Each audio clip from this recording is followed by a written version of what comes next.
তুমি এক কাজ করো, আইনুল ব্যাপারে গিয়ে বলো কালকেই আমার 2 ছেলে যাবে।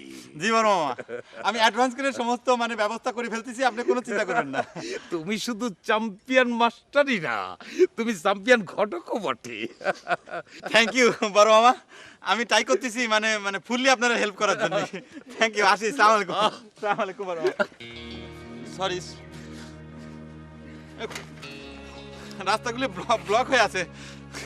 সরি সরি, ঠিক আমি হেল্প করতেছি বড় মামা। ঠিক মতো যাবা, আচ্ছা আচ্ছা, করে দেও না কিন্তু। ঠিক আছে বড়, আসসালাম। কালকের ঘটনাটা কি তুই ইচ্ছা করে ঘটিয়েছিস বউ? কিছুটা ইচ্ছে করে, কিছুটা অনিচ্ছা করে। সেটা আবার কিরকম? ছেলেদের আমি পছন্দ করি না, কিন্তু সবারই ছেলেদের লাঠি দিয়ে খেদানোর কাজটা আমি ইচ্ছে করেই করি। ওই দেখবো ফিজা ভাই না,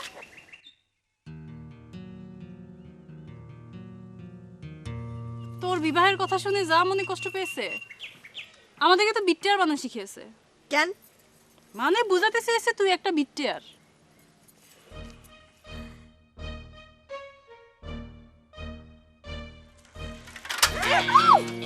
সরি, কোন চললে তোমরা? গান শিখতি। ও ঠিক আছে, যাও গান শিখ। আচ্ছা আয়না, তুমি একটু ফরওয়ার্ড মাস করো, আমি গয়নার সাথে একটু কথা বলে নিই। গয়নাবু বলে যেতে পারি। দেখো আয়না, আমি তোমার প্রাইভেট টিচার হিসাবে তোমার একটা কথা বলতেছি। বড়বাবুর কাছ থেকে পারমিশন নেওয়া ভালো, কিন্তু তাই বলে সবসময় পারমিশন।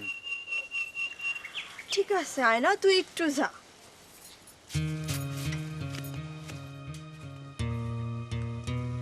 বলেন, কি বলবেন বলেন। গয়না, তুমি একটা অসামান্যা, অতুলনীয়া, অপরূপা, অমিত সম্ভাবনাময়ী। তুমি অপরূপা, অতুলনীয়া। আপনি কি আমারে এখন বাংলা বর্ণমালার অবর্ণ শিখাবেন? আমি তো জানি স্যার, অতি অজগর ওই আসতে তেরে। দেখো গয়না, আমি কাল অনেক রাত পর্যন্ত জেগে পার্সোনাল কিছু অ্যাডজেক্টিভ তোমার জন্য সিলেক্ট করেছিলাম। তুমি আমার মুডটা নষ্ট করে দিলে। অ্যাডজেক্টিভ? অ্যাডজেক্টিভ মানে বিশেষণ, সে তো আগেই শিখেছি। এখন কি আমি রাস্তার মধ্যে অ্যাডজেক্টিভ? ট্রাই টু আন্ডারস্ট্যান্ড গয়না, আমি এখন তোমার প্রাইভেট টিচার হিসাবে কোনো কথা বলতেছি না। I am talking as your, কী হিসাবে বলতেছি তুমি কথাটা একটু ধরে নাও, বুঝে নাও। ও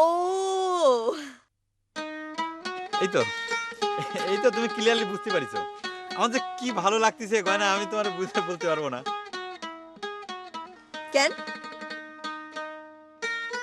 কাল যে তুমি গেদাগাছি সাবাড়ির ছেলেদেরকে কি জন্য ধাওয়ায় পার করেছিলে, সেটাকে আমি বুঝতে পারিনি মনে করেছো? কি বুঝেছেন? গেন্দাগাছি সাবাড়ির ছেলেরা মুখ দেখতে আসার ঠিক আগ মুহূর্তে তোমার চোখের কোণে আমি ভেসে উঠেছি, এবং তোমার মনের মধ্যে একটা ঝড় শুরু হয়েছে। সেই ঝড়টা 120 কিলোমিটার স্পিডে, এবং সেই স্পিডে তুমি তাদেরকে দাবাত দিয়েছো এবং তারা পাগার পার হয়ে গেছে। কথাটা ঠিক কিনা বলো? Correct is or not? 120 kilometre বেগে ধাওয়া করলেই তো আমার এখন অলিম্পিকে যাওয়া উচিত। দেখো গয়না, আমি একটা কথা বলতে বাধ্য হচ্ছি যে তুমি কোনো কিছু সিরিয়াসলি নিচ্ছ না। তাতে আমার কোনো অসুবিধা নেই, আমি সব কিছু বুঝে ফেলেছি। আমি তো জানি তোমার মনের মধ্যে কে আছে। হয়তো তুমি প্রকাশ করতে একটু শাই ফিল করতেছো, তাতে কোনো সমস্যা নেই, ভবিষ্যতে এটা প্রবলেমটা সলভ হয়ে যাবে। আমি এখন বড় মামার কাছে যাব, মেয়ে ভাইয়ের জন্য একটা প্রপোজাল নিয়ে যাচ্ছি, বিয়ের প্রপোজাল। কার সাথে সম্বন্ধ? ধবলার সাথে। এক ঢিলে 2 কাটা উঠে যাবি। ঠিক আছে, বাই বাই, ভালো থেকো। সরি, আমি এই ভাব নিয়ে সাইকেলে উঠতে গেলি পরে পড়ে যাই। ডোন্ট মাইন্ড, কিছু মনে করো না। থাক থাক থাক, থ্যাংক ইউ।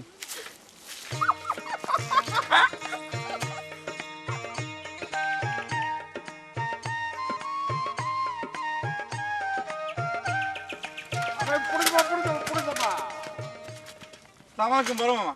ওয়ালাইকুম সালাম। কেমন আছো ফাইজুল ইসলাম? বড় মামা, এই কপালের ইনজুরিটা আগের চাইতে একটু বেটার। তা তোমার মা মুনতাহার শরীর কেমন? মাশাআল্লাহ, তিনিও বেটার পজিশনে আছেন। তা বড় মামা কোথায় চললেন? ওই আর বলো না, জ্যোতিষ বাবা ফাসানকার বিয়ের আয়োজন করতে বলেছেন, তাই ঘটকের কাছে যাচ্ছি। তালিবারে ধরে নেন যে জ্যোতিষ বাবাই আমার আপনার কাছে সেন্ড করেছেন, মানে পাঠিয়ে দিয়েছেন। তার মানে কি হইল? জি বড় মামা, বিষয়টা হচ্ছে কি যে আমি মেয়ে ভাইয়ের বিয়ের প্রপোজাল নিয়ে আপনার এখানে প্রেজেন্ট হয়েছি, মানে হাজির হয়েছি। তা জ্যোতিষ বাবা পাঠিয়েছেন নাকি কি বললে? অফকোর্স, হয়তোবা তার ইশারাতেই আমি বিয়ের একটা প্রপোজাল নিয়ে আপনার কাছে ডাইরেক্টলি এসে মানে উপস্থিত হলাম, মানে হাজির হলাম। ও দেখো দেখো, জ্যোতিষ বাবা একটা কাজের নির্দেশ দেন, সেই কাজ সম্পাদন করার জন্য একটা ইশারাও পাঠিয়ে দেন। ওহো, কি যে উপকারী মানুষ। হ্যাঁ বলো, তো কি সম্বন্ধ, কোথায়, কার মেয়ে? বড় মামা, আপনি এই মেয়েটাকে ইনডাইরেক্টলি কিছুটা চেনেন। এই জ্যোতিষ বাবার ইশারাতেই মেয়েটা আপনার একদিন মহা বিপদ থেকে উদ্ধার করেছিল, মানে হেল্প করেছিল। কার কথা বলতিছো? বড় মামা, এই লেডিসটা হচ্ছে আপনার ওই যে চিকনখালি, মানে সেন্ট্রালেই থাকে ওরা। ওই আয়নাল যে ব্যাপারী, তার তার মেয়ে ধবলা। হ্যাঁ হ্যাঁ হ্যাঁ, মনে পড়েছে। তুমি তো একটা চমৎকার সম্বন্ধ এনেছো বাবা। তা ঠিক আছে, এক কাজ করো, তুমি তাদের গিয়ে বলো যে আমার ছেলেরা কালই যেকোন খালি যাবে। বড় মামা, তাহলে আপনি কালকে এই ম্যারেজ সেরিমনিটা কমপ্লিট করে ফেলতেছেন, তাই না? বিয়েটা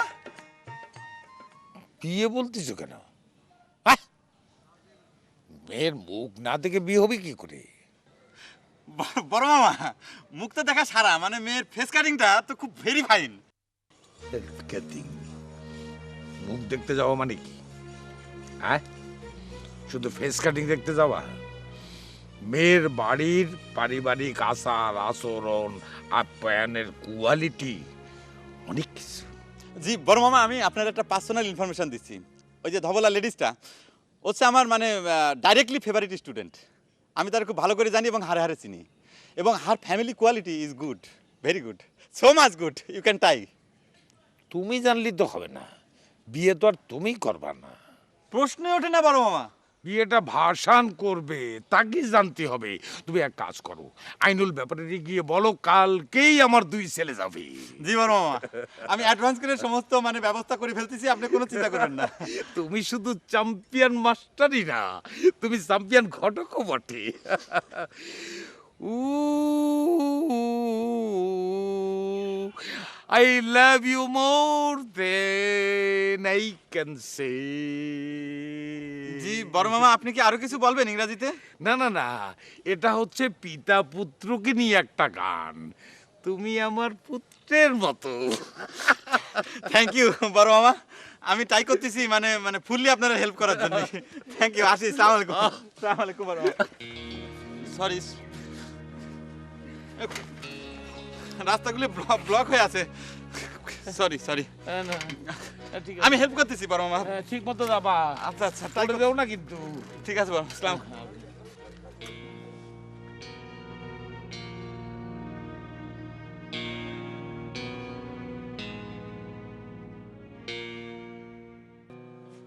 আপনার ছেলে দুটো মাশাআল্লাহ খুবই ওবিডিয়েন্ট। জি, সবই আপনার তেলেসমাতি। বিশেষ কিছু বলতে এসেছেন মনে হতেছে বড় সাহেবান। জি বাবা, ওই আপনি এই ফটাস করে আমার ওই বড় ছেলে ভাসানকার বিয়ের আয়োজন করতে বলেছিলেন। এই তো বাবা, এর মধ্যে কি কোনো রহস্য? না না, কোনো রহস্য না। গয়না পারভিনের ঘটনার কোনো ব্যাখ্যা আমি দাঁড় করাতে পারি নাই। কি কারণে সে শাহবাড়ির ছেলেরা অমন নাটি নিয়ে তাড়া করলো, খুবই রহস্য। কি বলেন বাবা, আপনার কাছেও রহস্য? না না, তা না। গয়না পারভিন কেন এমন ঘটনা ঘটালো সেই বিষয়টা পরিষ্কার হওয়ার জন্যই আমি ভাসান খাঁর বিয়ের কথা বলেছি। তার বেলায় কি ঘটে সেইটা টেস্ট করা দরকার। বুঝেছি, আপনি রহস্য ভাঙতে চান। তা সেই জন্য তো আমি সব আয়োজন করে ফেলেছি। আমার ভগিনীর সন্তান ফায়জুল ইসলাম ওরফে ফিজা, মেয়েদের পড়ানোর ব্যাপারে চ্যাম্পিয়ন, সে একটা সম্বন্ধ আনিছে। কোন গ্রামের? যে চিকনখালি গ্রামের ওই আয়নাল ব্যাপারের বিয়ে ধবলা বেগম। খুবই ভালো সম্বন্ধ, খুবই গুণবতী মেয়ে। যে বাবাজি, আপনার এই অনুষ্ঠান তো সেই সম্পূর্ণ সাফল্যমণ্ডিত করেছে। মেয়েটির নাম যেমন ধবলা, মনটাও তেমন ধবলা। আপনি ফরওয়ার্ড মার্চ করে এগিয়ে যান। যে আমি এখনই যাচ্ছি, তার আগে আপনি আপনার 2টা দম মারি দেন, দেখি ফু মারি দেন।